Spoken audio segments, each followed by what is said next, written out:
la priorité de comprendre le royaume de Dieu. Nous voulons lire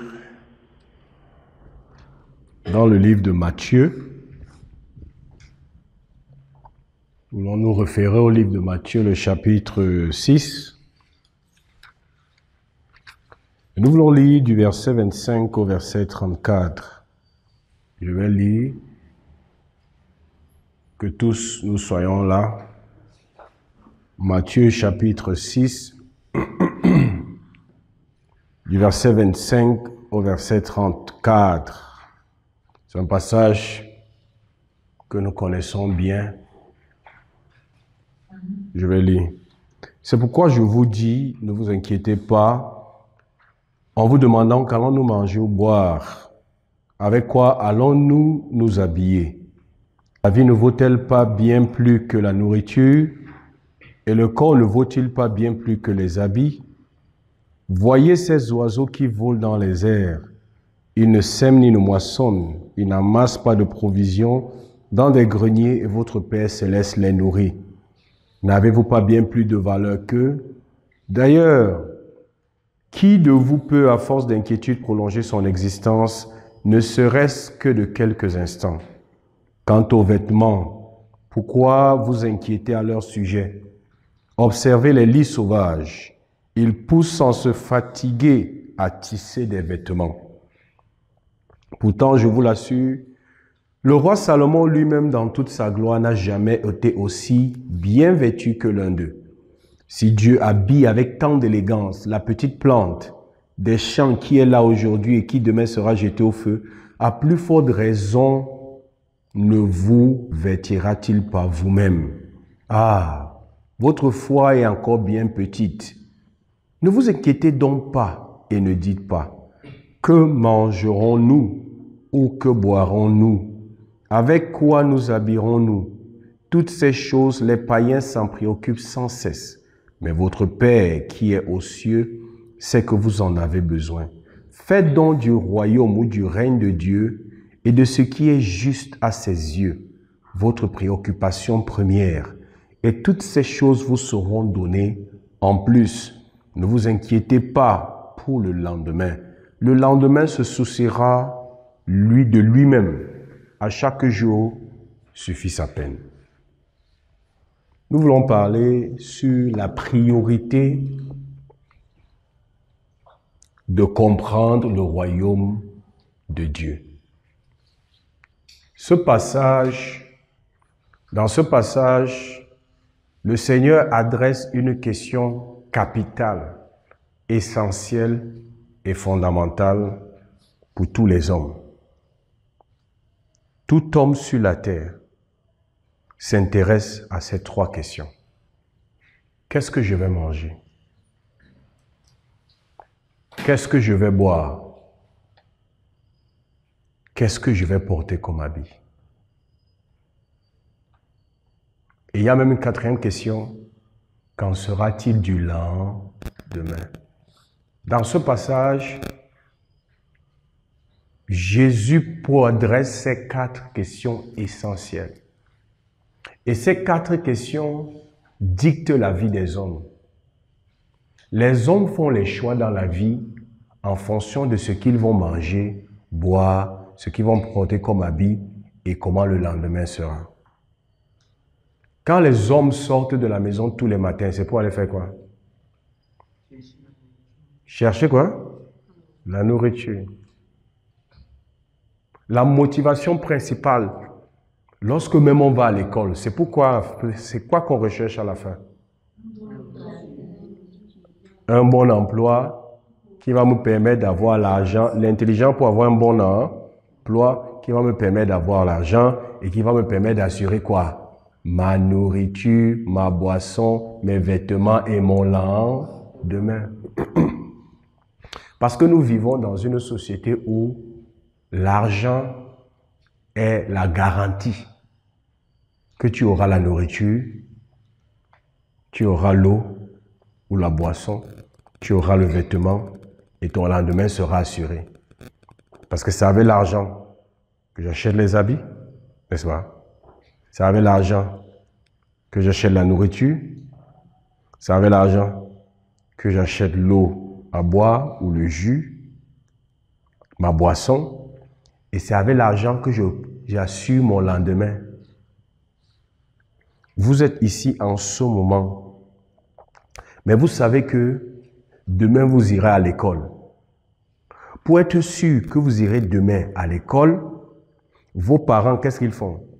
Ils préparent l'argent pour se rassurer que demain, vous aurez de quoi vous avez besoin pour aller à l'école, pour manger, pour boire et pour vous habiller. Nous sommes d'accord? Donc, ces 4 questions sont essentielles. Si quelqu'un n'arrive pas à répondre à ces 4 questions ou à résoudre ces 4 préoccupations, il aura les difficultés sur la terre. Est-ce que tu peux vivre sans manger? Est-ce que tu peux vivre sans boire? Est-ce que tu peux marcher nu? Est-ce que tu peux vivre en paix, sachant que tu ne maîtrises pas ton lendemain? Le lendemain, c'est la grande inquiétude. À peine tu as mangé, à peine tu t'inquiètes de ton prochain plat. Comment est-ce que je veux faire pour avoir mon prochain plat? Quand on est enfant, on ne se rend pas compte, parce que c'est les parents qui travaillent. Mais c'est le travail des parents. C'est le travail de tout homme et de toute femme, de s'inquiéter. Donc, ces 4 questions ne sont pas des petites questions. Ce n'est pas des petites questions. Jésus est venu là au cœur même de ce qui motive l'action des hommes. Tout ce que, presque tout, quasiment tout ce que l'homme fait, c'est pour avoir ces 4 choses. Il va à l'école pour ces 4 choses. Si maintenant, écoutez-moi bien, on démontre et on dit aux gens que aller à l'école ne sert à rien, ça ne te donnera jamais l'argent, et qu'on réussit à démontrer vraiment ça aux gens, les gens n'iront plus à l'école. Les gens ont que faire de ce que tu appelles l'intelligence. Il n'y a que ceux qui aiment le savoir qui iront là-bas, et ils sont très peu. Et même ceux qui aiment le savoir diront que je peux avoir le savoir là à la maison, j'achète mon livre, je paye mon cours à la maison. Les gens se lèvent chaque jour, vont à l'école, vont au boulot, acceptent de travailler même avec un patron qu'ils détestent. Pourquoi? Parce qu'ils veulent l'argent. Les gens se rabaissent devant des personnes, ils font les courbettes. Pourquoi? Parce qu'ils veulent l'argent. Les gens soutiennent d'autres personnes dans des causes. Très souvent, ce n'est pas la cause qu'on recherche, c'est l'argent. C'est la motivation principale. Manger, boire, se vêtir et assurer le lendemain. Si demain tu ne sais pas quoi manger, ce que tu vas manger, si demain tu es sûr, tu es convaincu que tu n'auras pas de nourriture, tu vas paniquer aujourd'hui. Vrai ou vrai? Ce qui fait que là où vous êtes là, vous soyez à l'aise, c'est que vous savez que demain, quel que soit ce qui arrivera, les parents vont me donner de la nourriture. Mais si vous aviez simplement un temps soit peu à l'idée que demain, là, c'est sûr c'est probable qu'on ne mange pas, c'est que vous deviez être en train de vous inquiéter. C'est pour ça donc que dans ce passage, Jésus commence à parler des inquiétudes, parce que c'est ça. Tu vois quelqu'un dans son bureau, assis sur sa chaise, il réfléchit longuement. C'est ces 4 questions-là. Comment est-ce que je vais nourrir mes enfants? Comment me rassurer que tout le long de ce mois-ci, on n'aura pas de besoins? C'est ça. Les gens travaillent pour ça. Les gens sortent tous les matins pour ça. Les gens sacrifient leur temps pour ça. Les gens même sacrifient leur dignité pour ça. Les gens font même les boulots, même les plus répugnants pour ça. Et l'actualité nous le prouve, n'est-ce pas? Les femmes vont jusqu'à Dubaï manger les sels pour ça. Vous voyez à quel niveau ces questions sont tellement capitales que celui qui a la capacité d'assurer ton lendemain en te donnant l'argent qu'il faut, d'assurer ton vêtement, ta nourriture ou ta boisson en te donnant l'argent qu'il faut, à un certain moment, dans notre société, devient ton maître. Il est capable de dire, ouvre la bouche, je fais les sels à l'intérieur parce que je vais te donner l'argent. C'est à ce point que ces questions sont capitales pour l'homme. Et Jésus sait et savait que c'est important qu'il adresse ces questions. C'est important qu'il enseigne à l'Église, à ceux qui sont de son royaume, qu'est-ce que Dieu pense de ces questions? Comment est-ce que dans le royaume de Dieu, parce que Jésus est venu introduire un royaume. Jésus n'est pas catholique. Jésus n'est pas protestant. Jésus n'est pas pentecôtiste. Jésus n'est pas adventiste. Jésus n'est pas d'une dénomination. Jésus est venu annoncer un royaume, un gouvernement, un nouveau système de gouvernement, un nouveau système de loi. Tel que si les hommes acceptent de vivre par ces lois-là, leurs vies ne seront plus les mêmes. Donc Jésus vient dans leur poser ça parce que c'est leur préoccupation. Et il commence à leur dire, dans mon royaume, on ne s'inquiète pas de ça. Ça, c'est la première grande différence. Dans les autres royaumes de la terre, chacun s'inquiète de ce qu'il va manger, de ce qu'il va boire, de ce dont il va se vêtir et de comment sera son lendemain. Parce que si tu ne t'inquiètes pas de ça, personne ne s'en inquiétera pour toi. Si par exemple, moi, je ne me lève pas pour aller travailler et faire ce que je dois faire pour que l'argent entre, pour qu'on puisse manger dans cette maison, qu'est-ce qui va se passer? Personne ne va manger, n'est-ce pas? Est-ce que un monsieur dans une autre maison va se soucier de nous? Est-ce qu'une autre personne dans une autre maison va se soucier de nous? Personne ne fait ça pour l'autre. Dans le monde dans lequel nous sommes, chacun se bat pour lui-même. Si tu ne te bats pas pour avoir l'argent qu'il faut pour manger et boire, pour assurer le lendemain, ton voisin ne le fera pas pour toi parce que ton voisin, lui, il le fait pour lui-même. Écoutez bien, première chose que le Seigneur établit ici, il dit dans le royaume, première chose, ce n'est pas les hommes qui s'inquiètent, ce n'est pas les gens, les citoyens du royaume qui s'inquiètent de ce qu'ils vont manger, de ce qu'ils vont boire. Il dit c'est le Père qui s'en inquiète. Ça fait toute la différence. Dans le monde dans lequel nous sommes, le Père, le président ou le roi ne se préoccupe pas de ce que toi tu vas manger dans ta maison. Il met sur pied les conditions pour que toi tu puisses sortir pour aller travailler toi-même. Dans le monde et dans les systèmes de gouvernement du monde, qu'est-ce qui se passe? Pour manger, je dois m'inquiéter parce que personne ne s'en inquiétera, personne ne s'en préoccupera. Si Andrew ne travaille pas pour sa nourriture, ce n'est pas son voisin qui va travailler pour ça. Et Jésus dit quoi? Dans le royaume des cieux, on ne s'en inquiète pas. On ne s'en inquiète pas pourquoi? Parce que la nourriture tombe du ciel? Non! Parce que c'est le Père qui s'en inquiète. C'est son rôle. Dans les systèmes de gouvernement du monde, chacun se bat et travaille pour avoir de quoi manger. Et tout ce qu'on fait, c'est par rapport à ça. C'est ça notre quête, c'est ça notre objectif. Mais dans le monde, Jésus dit, première chose, ces inquiétudes-là ne doivent plus être les vôtres. Parce qu'il y a quelqu'un qui est chargé d'en prendre soin. Pourquoi est-ce que les enfants ne s'inquiètent pas de leur nourriture? Pourquoi est-ce que les enfants, pourquoi est-ce que les enfants comme toi ne s'inquiètent pas de ce qu'ils vont manger? Toi, tu ne t'inquiètes jamais, tu sais que tu vas manger. Pourquoi tu ne t'inquiètes pas? Parce que c'est les parents qui s'en préoccupent. Jésus dit justement, Andrew, que dans le royaume, c'est exactement comme ça. Vous ne vous en préoccupez pas, vous les enfants. Ce n'est pas parce que personne ne s'en préoccupe, c'est parce qu'il y a quelqu'un qui est chargé de vous nourrir, de réfléchir chaque jour que tu vas manger quoi, tu vas boire quoi, tu vas porter quoi, demain, comment ça va se passer, voici les vacances qui arrivent, tu vas aller en vacances où, comment est-ce que tu vas manger, tu vas faire le sport comment. Il y a quelqu'un qui s'occupe de ça. Toi, tu ne t'en occupes pas. Jésus dit justement que dans le royaume des cieux, c'est comme ça que ça se passe. C'est une question capitale aussi dans le royaume des dieux. Mais la façon d'adresser ces questions est différente. Dans le monde, je me bats moi-même. Dans le royaume des cieux, c'est le Seigneur qui s'en charge. Maintenant, si le Seigneur s'en charge, qu'est-ce que moi je suis supposé faire? Suivez bien. Puisque dans le système de gouvernement du monde, c'est l'argent qui nous dicte, n'est-ce pas, qui nous dirige. Tout ce qu'on fait, on fait par rapport à ça. Ah, je veux être ceci, c'est parce que tu veux l'argent. Vrai ou vrai? L'une des raisons principales, c'est que tu veux l'argent. Maintenant, on dit que dans le royaume des cieux, on ne travaille pas pour l'argent. L'argent là, c'est le Père qui le donne. La nourriture, c'est lui qui donne. La boisson, c'est lui qui donne.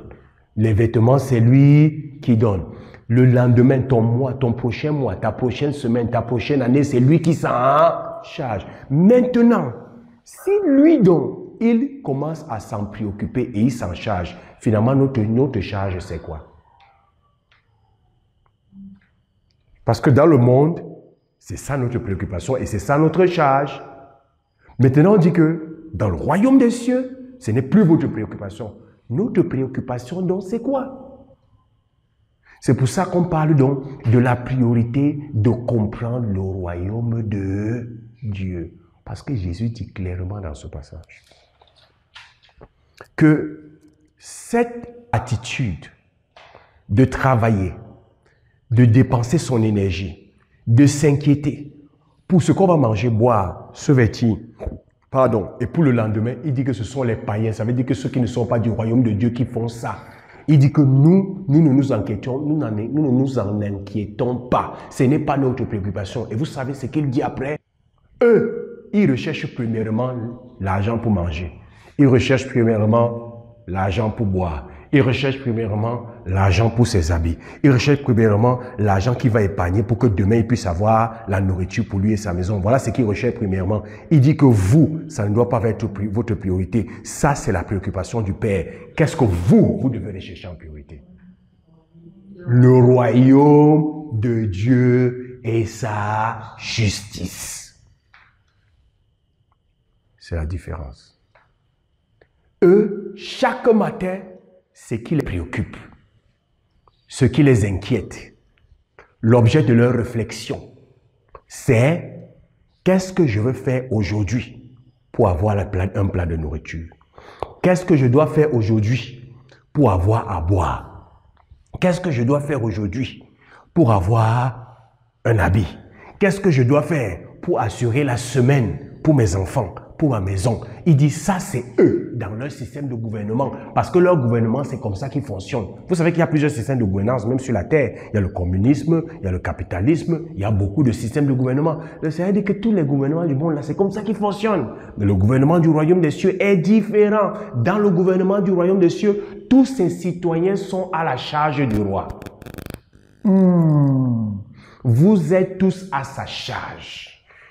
Vous ne devez pas vous préoccuper de ce que vous allez manger. Ça, c'est sa réflexion de tous les jours. Tous les jours, quand tu te réveilles, la préoccupation du Père, c'est que Samuel va manger quoi? Samuel va boire quoi? Samuel va porter quoi? Quand les vacances arrivent comme celui-ci, le Père est déjà en train de se préoccuper. Comment vous allez passer vos vacances? Comment vous allez jouir de vos vacances? Il est déjà en train de se préoccuper de l'année prochaine. Il dit que ça, c'est sa préoccupation. C'est ça qui occupe son temps. Il dit, vous devez plutôt rechercher autre chose. Le royaume de Dieu et sa justice. Et il dit clairement, il dit que si tu recherches le royaume de Dieu et sa justice, ce qui va arriver, c'est ce pourquoi les autres travaillent tous les jours. Il dit que cela, ça te sera ajouté. Ce n'est pas ça qu'il dit. Recherchez le royaume des cieux et sa justice, et toutes ces autres choses vous seront données par-dessus tout. Écoutez-moi bien. Écoutez-moi bien. Dans le royaume des cieux, les richesses, on ne travaille pas pour ça. Les richesses nous sont ajoutées parce qu'on fait autre chose qui est quoi? Rechercher le royaume des cieux et sa justice. Écoutez bien. Dernièrement, quand je lisais encore ça, j'ai compris que la clé de la prospérité, la clé de la richesse, la clé du succès, la clé des grandes réalisations est attachée à la compréhension de ce texte. Si nous sommes dans le royaume des cieux et que l'on dise que ce que ton voisin travaille pour avoir là, toi tu ne dois pas travailler pour ça. Il dit la maison dans le royaume des cieux, ça t'est donné. on t'ajoute la maison. Les voitures, on t'ajoute. Les habits, on te donne. Et il dit qu'on te les donne parce que tu fais autre chose. Et cette chose-là, c'est rechercher le royaume de Dieu. Rechercher premièrement le royaume de Dieu et sa justice. C'est pour ça que je parle de priorité. Il dit rechercher quoi? Premièrement. Ça doit être votre priorité. Tous les matins, quand tu te réveilles, ta priorité, ça doit être de rechercher le royaume. Quand tu dors le soir, de rechercher le royaume, ça doit être ta priorité. Alors que ton voisin qui n'est pas du royaume, quand lui, il sort, sa priorité, c'est comment je vais gagner l'argent, comment je vais gagner l'argent, comment je vais gagner l'argent. Il dit que nous, quand nous nous sortons, quand nous nous levons le matin, nous devons demander comment rechercher le royaume, comment appliquer le royaume, comment marcher dans la justice du royaume. Ça doit être notre priorité continuelle. Ça veut dire donc quoi? Si je ne comprends pas ce que veut dire rechercher le royaume et sa justice, je vais passer à côté. On comprend? J'ai fait une recherche parce que je voulais savoir. On dit rechercher premièrement le royaume de Dieu et sa justice là. Le mot rechercher là, ça veut dire quoi? Je me suis dit, si je découvre ce que veut dire le mot à l'origine là, ce que ça voulait vraiment dire, je veux comprendre ce que le Seigneur Jésus voulait nous dire. Parce que je me suis rendu compte que on peut comprendre ce que c'est que le royaume. Le royaume de Dieu, c'est le domaine sur lequel Dieu exerce son autorité, sa puissance et manifeste sa gloire. C'est un système de gouvernement que Dieu a amené. C'est un système de lois que Dieu nous a donné. Tel que si nous obéissons à toutes ces lois et nous restons sous son autorité, nous allons réussir, nous aurons la vie éternelle, nous serons prospères et nous allons voir sa gloire. D'accord? On connaît techniquement ce que c'est que le royaume des cieux. On connaît même techniquement ce que veut dire la justice. Quand on dit que dans un royaume, quand on parle de justice, ça veut dire que quand on dit que tu es juste, ça veut dire que tu marches selon les lois du pays. Quand tu marches selon les lois du pays, on dit que tu es juste. Mais rechercher là, c'est quoi? Comment on recherche le royaume? C'est comme si, par exemple, quelqu'un te dit, il se lève, il te dit, toi, recherche le Cameroun et marche selon sa justice. Ou est-ce recherche la Côte d'Ivoire chaque jour et marche selon sa justice. Ça n'a pas de sens. Et je peux vous assurer que ce verset est trop technique, trop profond. Comment on dit recherche le royaume de Dieu? Comme quelqu'un peut dire recherche la France en priorité et sa justice. Ça veut dire quoi? Ça veut dire quoi rechercher un État? Ça veut dire quoi rechercher un gouvernement? Ça veut dire quoi rechercher une nation? Ça veut dire quoi rechercher un royaume? Parce qu'il dit le royaume de Dieu, c'est une nation aussi. C'est un domaine sur lequel le roi règne. C'est comme un pays. Comment on recherche un pays? Tu es déjà camerounaise, n'est-ce pas?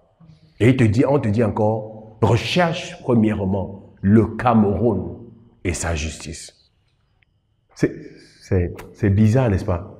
Parce que Jésus parle à ceux qui sont déjà dans le royaume, ceux qui ont décidé de vivre selon les lois du royaume, ceux qui ont décidé de se soumettre aux lois du royaume, qui ont décidé de se soumettre au gouvernement du royaume, tous ceux qui ont décidé de faire de l'Éternel leur roi et leur souverain. Ils sont déjà dans le royaume et il leur dit encore à eux, vous donc qui êtes déjà dans le royaume, recherchez le royaume. Comment? Je suis au Cameroun et je dois rechercher le Cameroun. Comment je suis en France, en Côte d'Ivoire, au Togo, au Mali, et je dois rechercher la France, la Côte d'Ivoire, le Togo et le Mali. C'est pas quelque chose, c'est un langage qu'on ne peut pas saisir facilement, n'est-ce pas? Tu es au Cameroun, on te dit Samuel, recherche le Cameroun, premièrement. Donc tu te lèves le matin, tu commences à dire, je cherche le Cameroun. Tu cherches le Cameroun comment? C'est pour ça que je suis allé regarder quelle est la signification du mot rechercher. Je me suis rendu donc compte que le mot qu'on a traduit par rechercher vient du grec zétéo. Zétéo. Z-E-T-E-O. Et zétéo veut dire quoi? Chercher à comprendre. Ça veut dire encore enquêter, investiguer, faire le travail d'un enquêteur, faire le travail d'un chercheur, aller en profondeur. Et la signification encore qui m'a marqué, c'est que rechercher veut dire ici aller au fond des choses.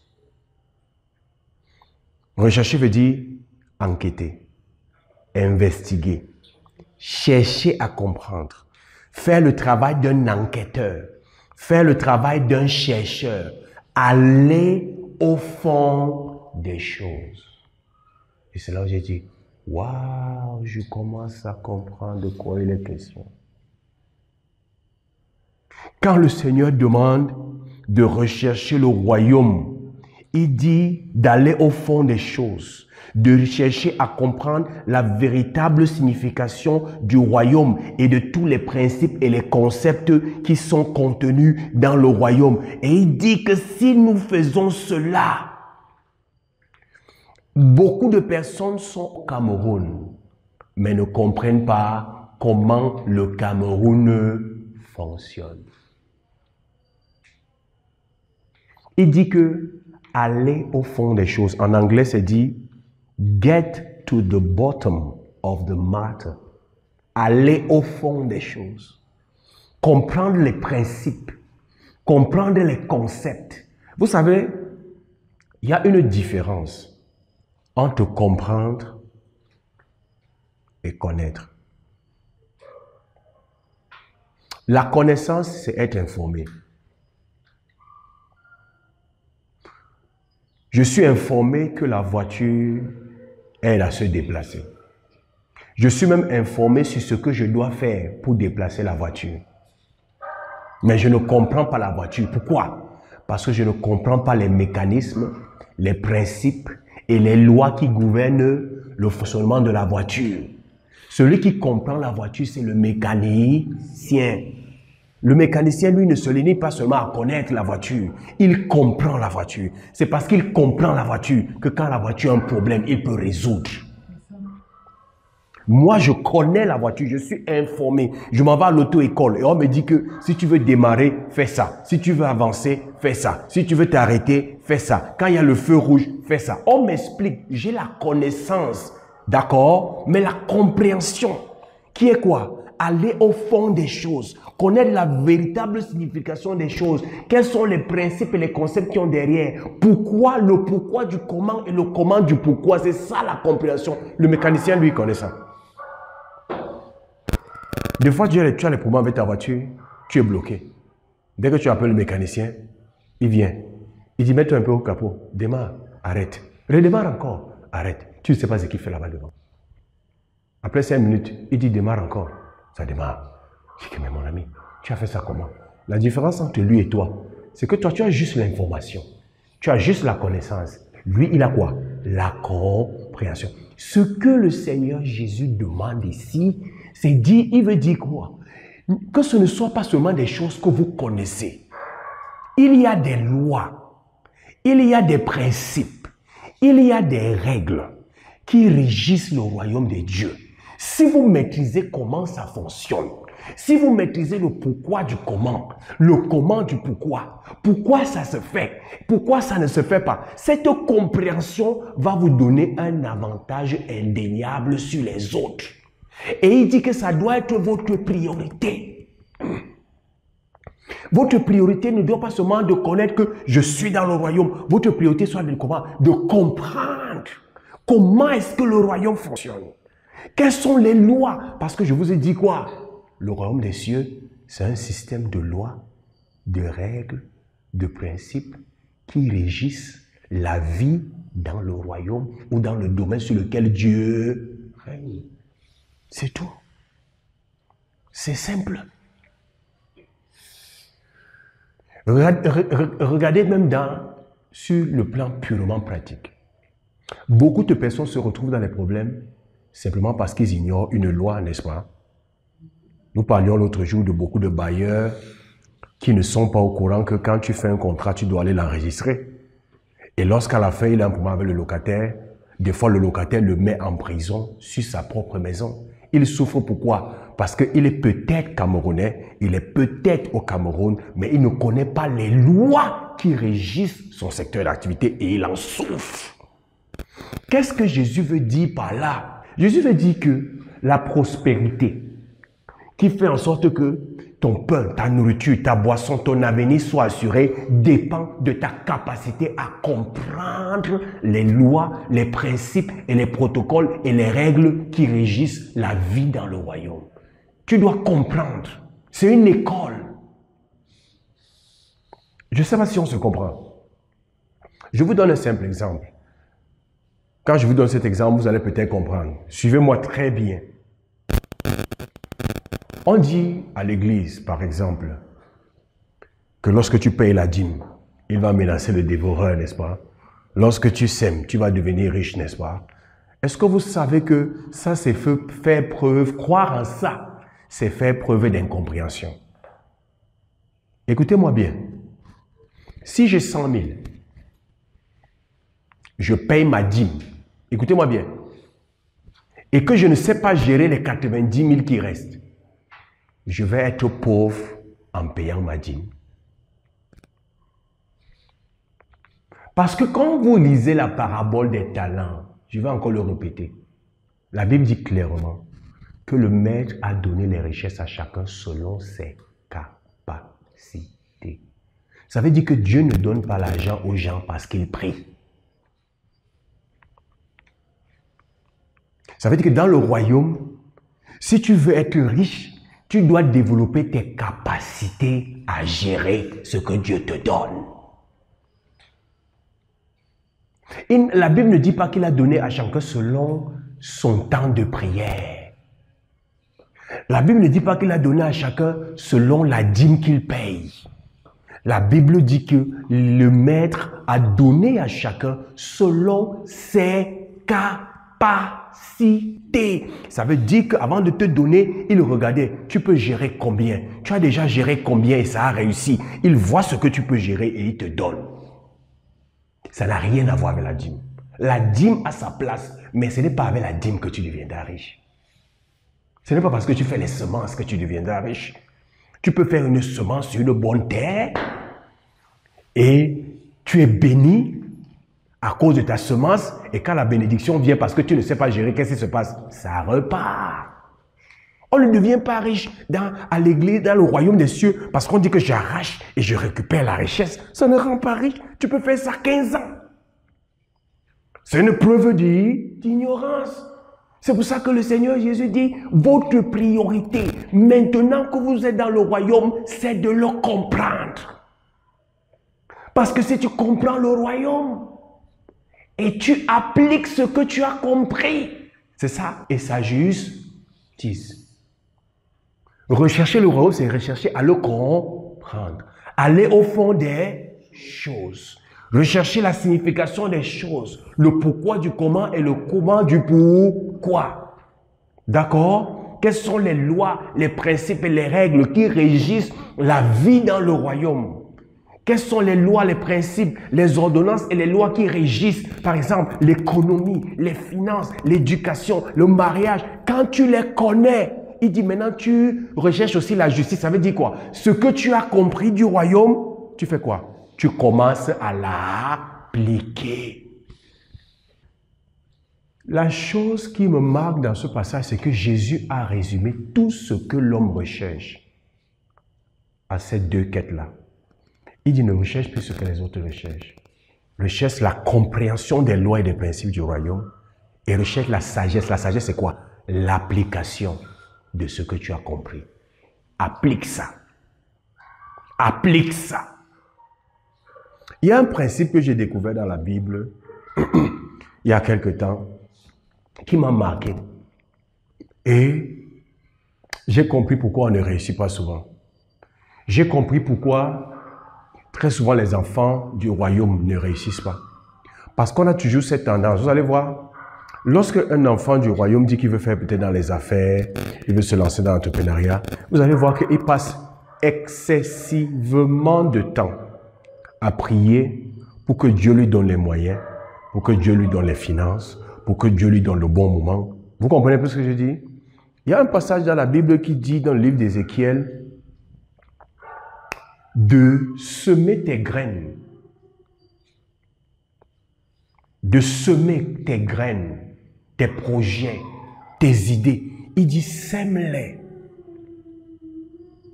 Et peut-être, certaines de ces graines vont réussir. Vous savez ce que ça veut dire? Quand tu as une idée, agis sur l'idée. Si ça échoue, essaye autre chose. Et vous allez vous rendre compte. Beaucoup de gens dans le monde qui réussissent dans les affaires, c'est comme ça qu'ils fonctionnent. Ils ne réfléchissent pas 10 ans sur une idée. Vous comprenez ce que je veux dire? Quand il a une idée, la prochaine chose qu'il fait, c'est quoi? C'est qu'il la met en pratique. Parce que pour lui, le seul moyen de savoir si cette idée va réussir, c'est lorsqu'il va la mettre en pratique, il saura si c'est une bonne ou une mauvaise idée. Ils n'ont pas peur d'échouer. Écoutez-moi bien. Ils n'ont pas peur d'échouer. Ils se lancent. Lorsque ça échoue, il fait quoi? Il oublie. Mon père était comme ça.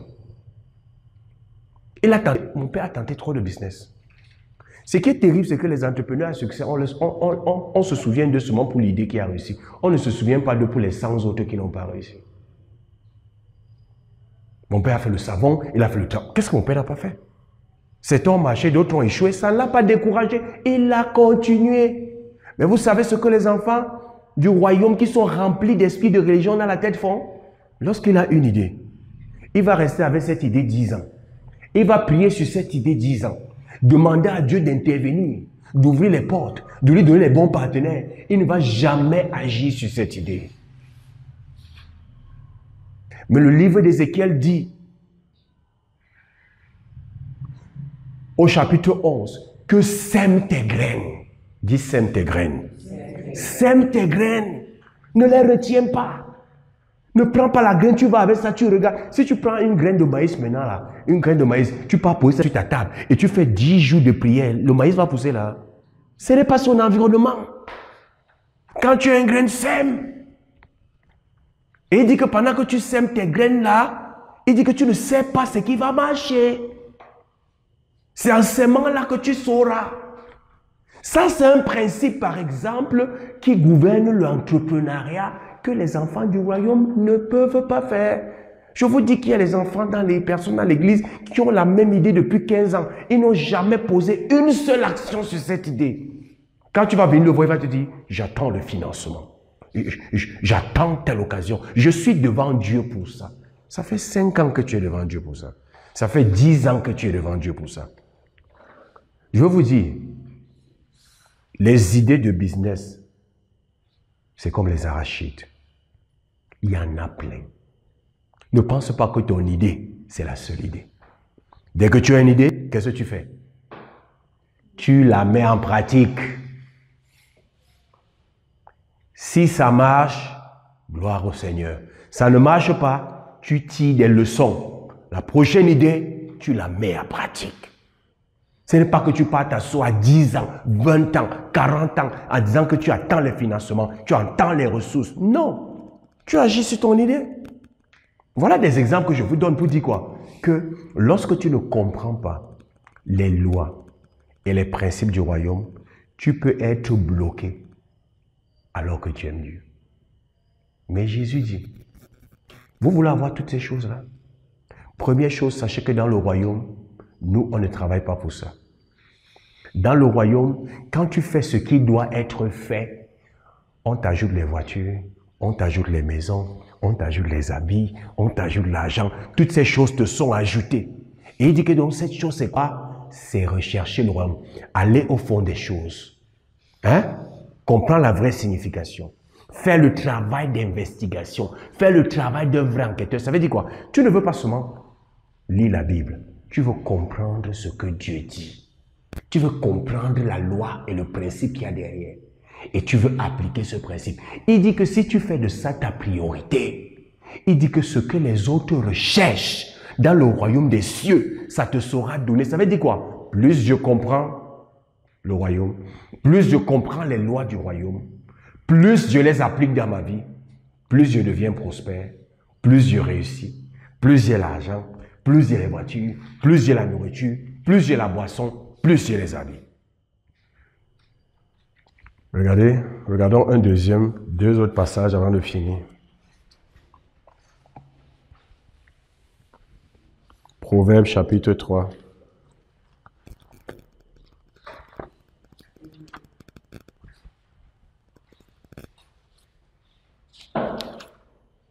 Verset 13.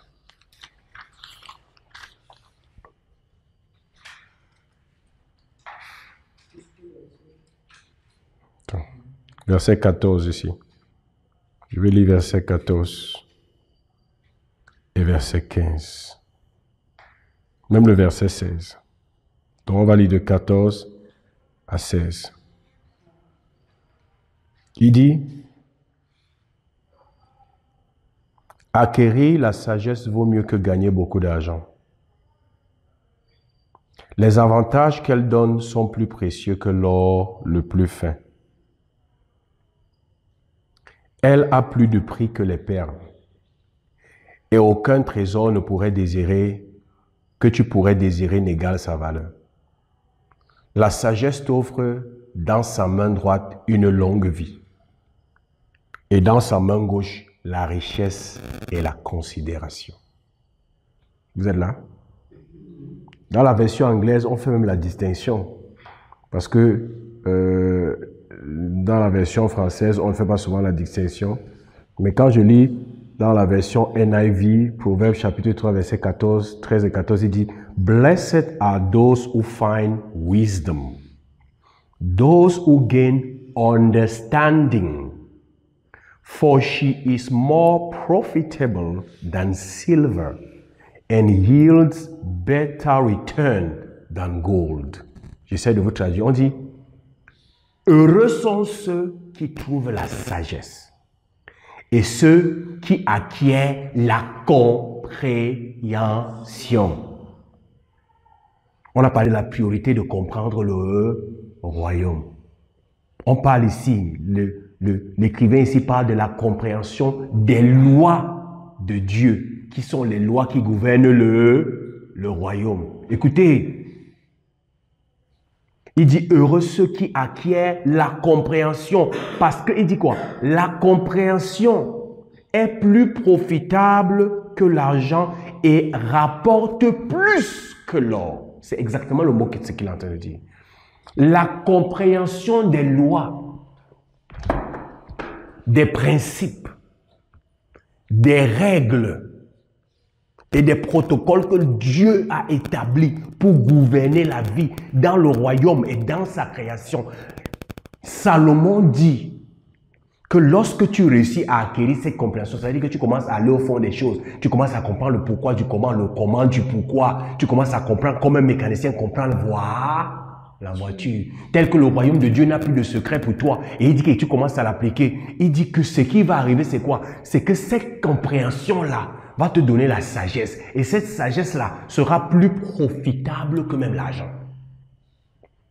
C'est-à-dire que ça va te donner le profit plus que l'argent. Et il dit quoi? Ça va te rapporter plus que l'or. Ça veut dire que ce que tu auras, tu vas obtenir, tu vas recevoir, les bénédictions que tu vas acquérir seront plus valables, plus valeureuses que l'or et l'argent. Ça veut dire que celui qui aura l'argent n'aura rien par rapport à ce que toi tu auras. Parce que toi, tu as découvert quelque chose qui est plus que l'argent. Tu as découvert quelque chose qui est plus que l'or. C'est ça que Jésus est en train de dire dans Matthieu chapitre 6. Quand il dit ne cherchez pas ces choses. Ces choses, c'est quoi? C'est les choses que l'argent donne, n'est-ce pas? Habits, chaussures. Ce n'est pas ça. Les choses que l'argent et l'or donnent. Maintenant, l'écrivain de Proverbe, le roi Salomon dit quoi? Qu'il continue, il confirme la même chose en disant que si tu obtiens la compréhension va te donner les choses que l'or même ne peut pas te donner. Les choses que l'argent même ne peut pas te donner. Notre priorité, Jésus l'a dit, c'est tous les jours de comprendre, de chercher à comprendre, d'acquérir la compréhension et la sagesse. Lorsque tu amènes ta voiture devant le mécanicien, est-ce que le mécanicien panique? Écoutez un peu. Écoutez-moi bien, très bien. Je veux que tu voies ta vie comme une voiture. Je veux que tu voies ta vie comment? Et beaucoup de personnes souffrent dans la vie parce que leur voiture est en panne, mais ils ne savent pas comment régler le problème. Nos vies sont comme une voiture. La majeure partie de l'humanité, ils savent seulement comment déplacer la voiture. Et ils connaissent peut-être un ou deux dépannages. D'accord? Mais il y a un groupe de personnes qu'on appelle les mécaniciens, ceux qui sont allés comprendre, ils sont allés en formation, ils sont allés à l'université, ils sont devenus les ingénieurs mécaniciens parce qu'ils veulent comprendre les mécanismes, les lois, le pourquoi du comment, le comment du pourquoi. Eux là, quelle que soit la voiture que tu amènes devant lui, il ne panique pas, il a toujours la solution. C'est sa même chose que le Seigneur parle concernant l'argent, le manger, le boire. Il veut que toi, tu deviennes comme un mécanicien. Tu comprends la vie dans le royaume. Tu comprends le pourquoi du comment. Tu comprends les lois. À tel enseigne que quand une situation se présente, tu sais exactement quoi faire pour la débloquer. Tu ne comprends pas ce que je dis. Imagine que ta vie est comme une voiture et que tu as la compréhension et la sagesse d'un mécanicien. Tu pleuras. Tu ne vas pas pleurer. Quand les gens vont dire qu'il y a la crise, tu ne connais pas ce que c'est que la crise. Quand les gens vont te dire que la vie est dure, tu ne sauras pas que la vie est dure. Parce que tu as acquis, des lois, une compréhension tellement profonde sur la voiture qu'il n'y a rien qui te sorcier. Quand ça vient, dès qu'on commence à te dire que la voiture c'est un problème, la voiture c'est un problème, la voiture c'est un problème, qu'est-ce qui se passe? Tu as déjà là. Écoutez donc pourquoi Jésus a encore dit que c'est important. Si nous assimilons la vie à une voiture et que nous savons que la quête de tout homme, c'est de faire en sorte que sa voiture continue de rouler jour après jour. Ça veut dire qu'il est la nourriture, il est la boisson, il est les habits et il assure le lendemain. Et que si la vie de tout le monde est assimilée à la voiture, imagine que dans ce monde, tu sois mécanicien. Qui comprend un peu l'implication de ce que je dis? Tout le monde viendra. Tout le monde viendra checker. Ils viendront donner leur argent checké. Pour que tu répares quoi? Parce que leur voiture, c'est leur vie. C'est pour ça que Salomon dit, ne suis pas l'argent. Laisse-l'or. Recherche la sagesse. Acquiert la compréhension. Ce que la compréhension et la sagesse vont te donner, même l'or ne pourra pas te donner. Celui qui comprend la vie, celui qui a la sagesse de la vie, comme le mécanicien a la sagesse et a la compréhension de toute la voiture, suivez-moi bien.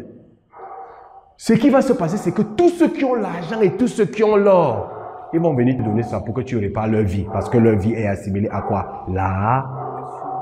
Quand la voiture est en panne, je m'en vais chez qui? Mécanicien. C'est pour ça que Salomon, lorsque le Seigneur lui a demandé, tu veux quoi? Il n'a jamais demandé l'argent. Ne pensez pas que Salomon ne voulait pas l'argent. Salomon savait ce qui est plus que l'argent. Et il savait que s'il a cette chose, les autres vont venir. Il comprendra la vie comme un mécanicien comprend la voiture. Et il n'y aura rien de sorcier pour lui dans la vie, comme il n'y a rien de sorcier pour le mécanicien lorsqu'il s'agit de la voiture. Parce que Dieu lui aura donné tellement de compréhension et d'intelligence que lorsqu'une situation se présente comme ça, lui, il voit déjà la solution. Il y a des fois, ma voiture est en panne. J'appelle mon mécanicien seulement au téléphone. Il me donne la direction. Seulement au téléphone. Il maîtrise tellement le mécanisme de la voiture que même à distance, il est capable de me guider. Imagine que la vie des gens soit comme des voitures et que toi, tu as la compréhension de la voiture, de la vie, comme le mécanicien a la compréhension de la voiture. Je peux t'assurer, tu ne vas jamais travailler pour l'argent. L'argent va te suivre. Parce que tous ceux qui ont les voitures ont besoin de quoi? De mécaniciens. C'est de ça qu'il est question. C'est pour ça que Jésus dit, ne t'époumonne pas à travailler pour l'argent. Mon royaume est fait de lois. Si tu les maîtrises, tu seras comme un mécanicien qui comprend la voiture. Et ce que cette compréhension va t'apporter, Va faire en sorte que tous ceux qui ont l'or et l'argent vont venir te donner cet or parce qu'ils ont besoin de ta compréhension et de ta sagesse pour que leur vie marche. Si tu pouvais comprendre ça. L'autre passage dans Proverbe chapitre 4, verset 7, il dit quoi? Le commencement de la sagesse, c'est ceci. Acquiert la sagesse. Même si cela te coûte tout ce que tu as, acquiert l'intelligence, la compréhension. Écoutez ce qu'il dit. Proverbe chapitre 4, verset 7. Écoutez bien ce qu'il dit. Le commencement de la sagesse, c'est quoi? Acquiert la sagesse. Recherche la sagesse. Il dit quoi? Le commencement de la sagesse, c'est l'attitude que tu as à rechercher, à acquérir la sagesse. C'est que la sagesse, c'est ça le commencement de la sagesse. C'est de comprendre que ma priorité, c'est d'acquérir la sagesse et la compréhension. Il dit que c'est ça le commencement. Il dit que tu commences à devenir sage quand tu connais là où placer ta priorité. Lorsque tu sais que ta priorité doit être de comprendre les lois qui gouvernent le royaume des cieux. Les lois qui gouvernent le royaume des cieux, vous savez ce que c'est? C'est les lois qui gouvernent tout l'univers. Si tu maîtrises les lois du royaume, établies par le Créateur, qui sont en même temps les lois de la nature, qui gouvernent l'univers tout entier, tu vas maîtriser toute la vie des hommes. Il n'y a rien, il n'y a aucun problème que tu ne pourras pas résoudre. Et c'est pour ça que Proverbe chapitre 4, verset 7 dit quoi? Le commencement de la sagesse, c'est de savoir que ta priorité, c'est d'acquérir la sagesse. Et il dit quoi? Acquiert la compréhension, même si cela te coûte tout ce que tu as. Ça veut dire que ça doit être ta priorité, n'est-ce pas? Si quelqu'un te dit que même si ça te coûte tout ce que tu as, si c'est pour acquérir la compréhension, n'hésite pas. Il dit que même si cela te coûte tout ce que tu as. Vous suivez ce que le roi Salomon dit? Il dit que si la compréhension, ça te coûte même tout ton argent, donne. Pourquoi? Parce que ce que ça va te produire sera plus que l'argent et plus que l'or. On va finir par ça. Pourquoi? Moi, je pose toujours cette question. Pourquoi quand l'Éternel apparaît à Josué, après la mort de Moïse, il ne lui dit pas que prie chaque jour? Pourquoi il ne lui dit pas que si tu veux réussir avec moi comme Moïse a réussi, il faut que tu pries matin, midi, soir? Ce n'est pas que la prière est mauvaise, c'est bien de prier, d'accord? Même Jésus recommande de prier. Mais attends, là l'Éternel lui donne une seule chose. C'est un peu comme si tu rencontres Bill Gates aujourd'hui, ou tu rencontres Elon Musk aujourd'hui, ou tu rencontres qui? Même Etofis ou Lionel, mais c'est quelqu'un qui a réussi dans un domaine. Et tu lui demandes que de tout ce que tu connais qui peut aider à réussir, donne-moi une chose, que si je maîtrise ces choses-là, ça va m'aider à maîtriser les autres pour que je devienne comme toi. Imagine que tu sois devant quelqu'un qui a réussi et tu lui demandes, s'il y avait un secret de la réussite, ce serait quoi? C'est ça que l'Éternel a donné à Josué. Ce n'est pas qu'il ne pouvait pas lui dire autre chose, mais il savait qu'en lui donnant ça, il aura tout ce qu'il faut pour réussir. L'Éternel ne lui a pas parlé de deux choses. Et l'unique chose qu'il lui a dit, ce n'était pas la prière. Ce n'était pas payer la dîme. Il lui a dit quoi? Que ce livre de la loi ne s'éloigne point de ta bouche. Il dit à Josué quoi? Que le livre que tu tiens en main, ce n'est pas un livre d'histoire. Ce n'est pas un livre qui raconte les miracles. C'est un livre fait de lois. C'est un livre qui renferme les lois. Les lois qui gouvernent la finance, l'économie, le mariage, les relations, élever les enfants, tous les domaines de la vie. Et ce livre-là renferme les lois qui gouvernent tous ces domaines. C'est comme ça que l'Éternel identifie ce livre que nous appelons aussi la Bible, que nous appelons aussi l'Ancien Testament ou le Nouveau Testament. L'Éternel lui dit, le livre que tu tiens dans tes mains, c'est le livre de la loi. Et nous savons, je vous ai déjà dit, que dans un royaume, la seule chose qui compte, c'est la loi. Si tu te tiens en haut, tu montes sur cette toiture et tu sautes, la loi de la gravité va te ramener au sol. Tu ne peux pas défier une loi. Si tu t'opposes à la loi, tu vas te casser. La loi a toujours le dernier mot. Et maîtriser la loi, c'est maîtriser la vie. Celui qui contrôle les lois et qui maîtrise les lois va réussir. Et qu'est-ce que l'Éternel dit à Josué? Avant de lui donner le secret, il dit première chose. Je sais que toi, vous pensez que ce livre d'histoire et de témoignages, le livre que tu tiens dans ta main, c'est le livre des lois de la vie. Il n'y a pas un domaine de la vie qui n'est pas régi par les lois qui sont dans ce livre. Donc le secret que je te donne, c'est que médite que ce livre de la loi ne s'éloigne point de ta bouche. Médite le jour et nuit, c'est le secret que je te donne. C'est pourquoi est-ce qu'il demande de méditer? Pour acquérir quoi? La compréhension, pour aller au fond des choses, pour connaître le pourquoi du comment, le comment du pourquoi, pour connaître les lois, les principes, les protocoles, les règles qui régissent la vie. C'est pour ça qu'il lui dit que médite le jour et nuit. Pourquoi l'Éternel ne lui a pas dit prie jour et nuit? Parce que tu peux prier jour et nuit. Et tu te mets sur la toiture. Tu sautes. Tu vas tomber, ta tête va éclater. Parce que la prière n'arrête pas la loi. La prière renforce la loi. Même Jésus, lorsqu'il est venu, a dit, je ne suis pas venu abolir la loi. Je ne peux pas abolir la loi. Moi, je suis venu faire quoi? La confirmer. La prière n'abolit pas la loi. La prière renforce la loi. Jésus est venu renforcer et confirmer que la seule autorité dans le royaume, c'est la loi. Donc je peux prier. Si je viole la loi des affaires, si je viole la loi dans mon lieu de service, si je viole les lois dans les relations de mariage, mon mariage sera un échec. Je vais échouer dans ma carrière. Je vais échouer en tant qu'entrepreneur. Je vais échouer dans le ministère. Pourtant, je prie jour et nuit. En lui disant que ce livre de la loi ne s'éloigne point de ta bouche, je me dis le jour et nuit, il est en train de lui donner le secret des secrets. Le secret des secrets, c'est quoi? C'est de comprendre tellement bien les lois au point d'obtenir la sagesse. Vous savez, la sagesse, je vous ai dit la connaissance et l'information. La compréhension, c'est quoi? C'est maîtriser les lois qui régissent la chose qu'on connaît. Et la sagesse, c'est quoi? C'est l'application, savoir quand, comment, où appliquer ce que je connais. Et la sagesse, je veux vous dire, avant je voyais que la sagesse était quelque chose d'extraordinaire. La sagesse, c'est la conséquence de la compréhension. Quand je comprends tellement bien quelque chose, je sais ce qu'il faut faire, quand il faut faire. Quand tu viens avec ta voiture vers le mécanicien, il ne prend pas le temps pour réfléchir. Il sait quoi faire.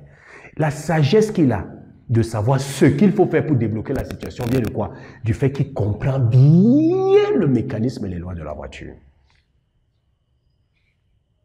Donc, quand il donne et dit à Josué de méditer le livre de la loi jour et nuit, et vous savez ce que veut dire méditer? L'une des significations du mot méditer, c'est réfléchir profondément sur un sujet. Allez au dictionnaire. Méditer, c'est quoi? Réfléchir profondément sur un sujet. Ce qui est triste et déplorable, c'est que ceux qui se disent enfants du royaume passent le temps seulement à répéter les promesses que Dieu a faites. Comment était le culte? Dieu a dit que l'année prochaine, je serai élevé. Ça ne veut rien dire. Pour être élevé, il y a des lois auxquelles tu dois obéir. Si tu ne connais pas les lois, malgré la promesse, ça ne s'accomplira pas. Et qu'est-ce que l'Éternel dit à Josué? Si ce livre de la loi ne s'éloigne un peu de ta bouche, écoutez, si tu le médites jour et nuit, il a dit quoi? C'est alors que tu réussiras et que tu auras le succès dans tes... Vous voyez que ce soit Matthieu chapitre 6, que ce soit Proverbe chapitre 3, verset 15 à 17, que ce soit Proverbe chapitre 4, verset 7, que ce soit Josué chapitre 1, verset 6. Vous voyez que c'est les mêmes choses qui reviennent. Jésus était en train de révéler dans Matthieu chapitre 6 un principe, un secret, un principe dans le royaume qui a toujours existé dans la Bible et que l'Éternel de tout temps a demandé à ceux qui lui appartiennent de faire. Notre priorité, ce n'est pas l'argent. Nous ne vivons pas pour travailler pour l'argent. Nous vivons pour comprendre les lois du royaume et les appliquer. Quand tu comprends ce que la Bible dit et ce que le Seigneur attend de toi en tant qu'époux, en tant qu'épouse, en tant que père, en tant que fils, en tant qu'étudiant, en tant qu'entrepreneur, et tu commences à appliquer ces lois, la chose qui va se passer, c'est quoi? C'est que toutes ces autres choses pour lesquelles les autres travaillent vont venir à toi comme une conséquence de ta compréhension et de ta sagesse qui est quoi? La justice qui est l'application de ce que tu as compris.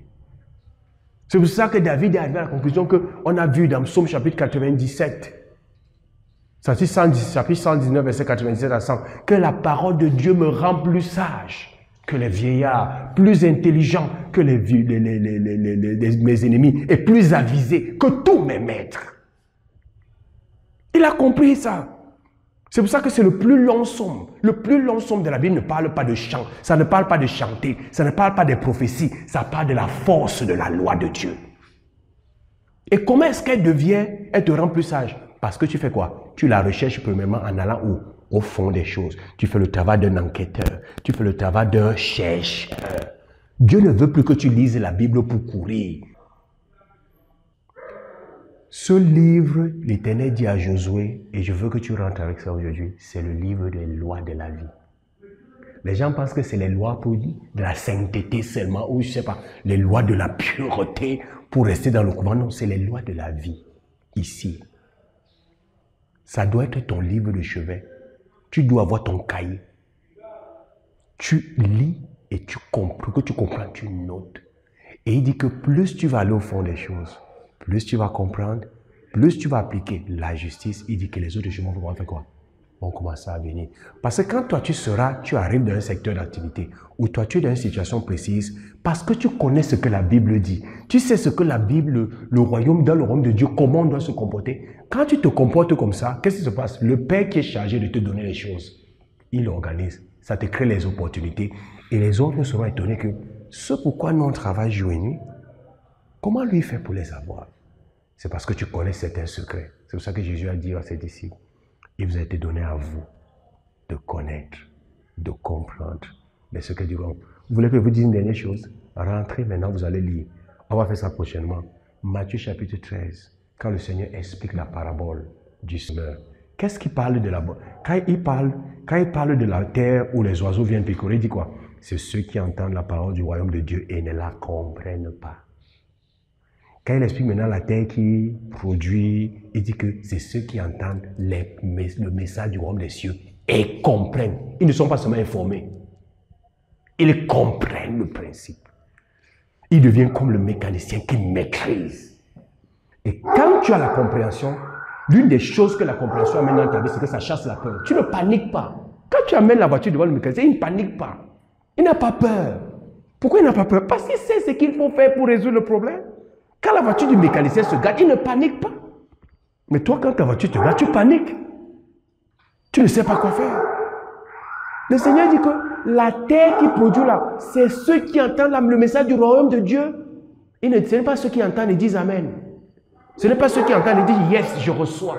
Ce n'est pas ceux qui entendent et disent que ma vie a changé parce qu'on a dit. Non, il a reçu et il comprend le pourquoi du comment, le principe qu'il y a derrière, la loi qu'il y a derrière, et il suit cette loi et sa vie produit.